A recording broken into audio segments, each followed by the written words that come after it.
Isn't it crazy how just a couple pitches can change the entire outlook on a series? I was watching the last game against the San Francisco Giants inside the Miami International Airport. And the first 4 innings, I'm watching this game saying, Carlos Rodon looks amazing. The Yankees offense is putting it on Logan Webb, one of the best pitchers in baseball. And the Yankees look like they're about to get right on track. I get on my flight to come back home to New York. All of a sudden, the Yankees lost 5-4 and we lose the series and people are panicking. But I'm here to kind of ease people's nerves. So without further ado, let's get right into it. Let's start off with the bad because there's a lot there. Marcus Stroman had the second worst start that I've ever seen. The worst was Nestor Cortez's start against the Yankees in the second game of the season. Big shocker. But Marcus Stroman did not look much better. Now it's up to you whether to think that this injury he came down with actually had anything to do with it. Just putting it all out there. His stuff looked awful. He was leaving things straight over the middle of the plate. He wouldn't even touch inside on righty. He wouldn't. He just kept trying to go inside on lefties,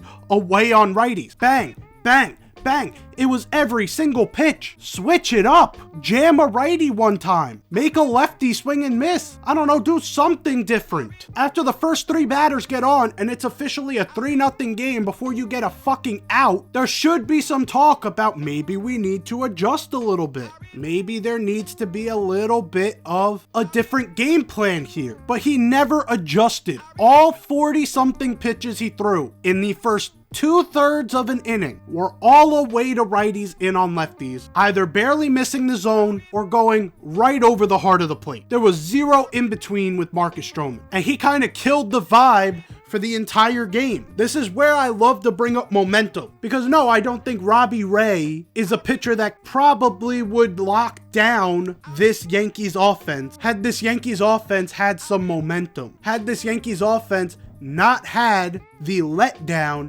that was a 40-something minute first inning from Marcus Stroman. And it's also crazy how one outing can change my entire outlook on this rotation. Because in my last video, when I was talking about Carlos Carrasco, I brought up that Carrasco would probably be the first to go, and that's still true. Now that Stroman's on the injured list, once Schmidt comes back in the series against Kansas City, I truly think they're going to DFA Carlos Carrasco. Or he's going to be the 5 starter until Stroman gets back. Once Stroman gets back, he'll be DFA. But Stroman will get a second chance. But once Luis Gil comes back somewhere in the June area, I think you have to go with Will Warren at this point. I don't know how much you can trust Marcus Stroman. And that's crazy, because just before I said, oh, he has at least tenure and he had the first half of last year, that game told me that Marcus Stroman either is lost mentally or he's lost mechanically. Maybe the injury had some shit to do with it, but the way he reacted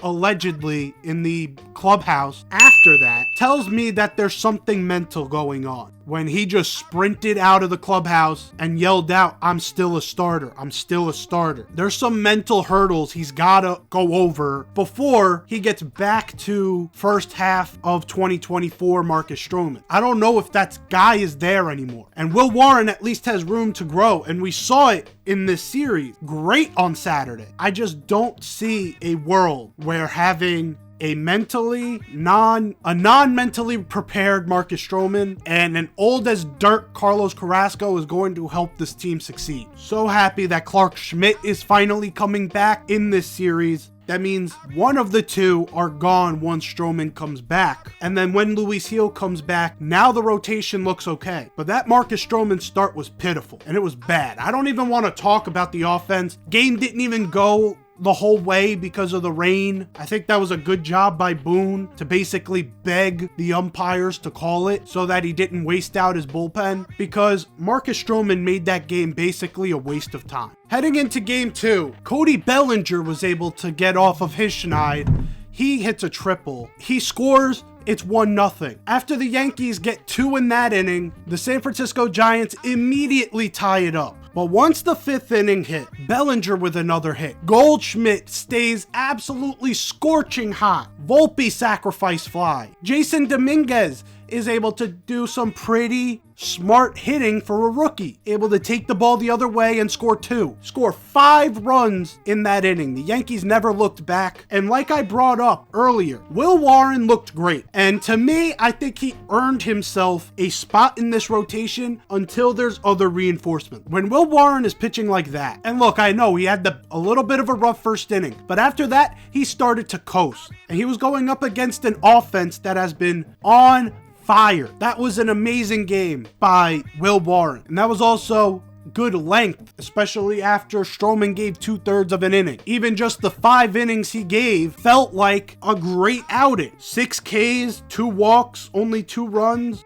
To me, that's a successful performance. Put himself in line for a win and only made the Yankees get 12 outs out of the bullpen. That's the mark of a good starter. And he has shown flashes. And I brought this up in my last video. He has shown good flashes. But at this point, those flashes are enough. Give him that last starting job. Now let's get to game 3, because game 3 was the most frustrating game, even though I didn't even watch the whole thing. I kept up with it, obviously, but I didn't watch the whole thing. So before I get on my flight, I'm watching the game, and Carlos Rodon is mowing this team down. There is nothing that San Francisco could do against him. And then all of a sudden, because before this game, you're looking at the starting pitcher matchup and you're saying, damn, we got to go up against Logan Webb, one of the most consistent starters in baseball. This is not going to be a fun outing. The Yankees immediately pounced on Logan Webb. 1 in the first and 2 in the second. The Yankees put up 3 runs in 2 innings against one of the best starters in baseball. Goldschmidt was in on the action. He had a great series, and he has been probably the biggest revelation of this Yankee season so far. JC Escara gets his second start, and he had an RBI double. This was looking like the coronation of an offense that was putting things together, and Carlos Rodon finally putting together a quality start that we can be proud of. He gives up his signature solo shot in the top of the 4th, but at that point with a 3-1 lead, you're looking at that like, okay, if that's the damage you're giving up, we can live with it. And that score held all the way to the top of the 6th. That's where things fell off the tracks. And this is where I say 1 or 2 pitches can change the entire course of how we look at a series. Pitch he threw to Jung-Hoo Lee for him to hit his second home run. When I watched it back, it was one of the most atrocious pitches I have seen him throw. I'm thinking right now in my head, Blake Snell works really well as a 5 and dive guy, meaning he'll throw you 5 innings, maybe 6 at most, and then just gets out of the game. Doesn't matter how many pitches he has, gets out of the game. I'm thinking this is how we have to treat Carlos Rodon at this point, because if we keep him out there, he's proving that at some point he's going to fuck it up. He's proving that at some point he will walk a batter, he will walk 2 batters, and then throw some atrocious ass pitch to one of the hottest hitters and give up the entire lead. That's exactly what happened here. And I'm not going to let Goldschmidt off the hook for that error that scored that insurance run they got, because Jazz was able to get off of his extremely cold streak and hit a home run to make this a 1-run game, but it would have tied the game had that error not happened. Either way, these blow-ups that happen at certain moments for Carlos Rodon, they just can't happen. Yes, we get that he gives up the occasional home run, but that's where walks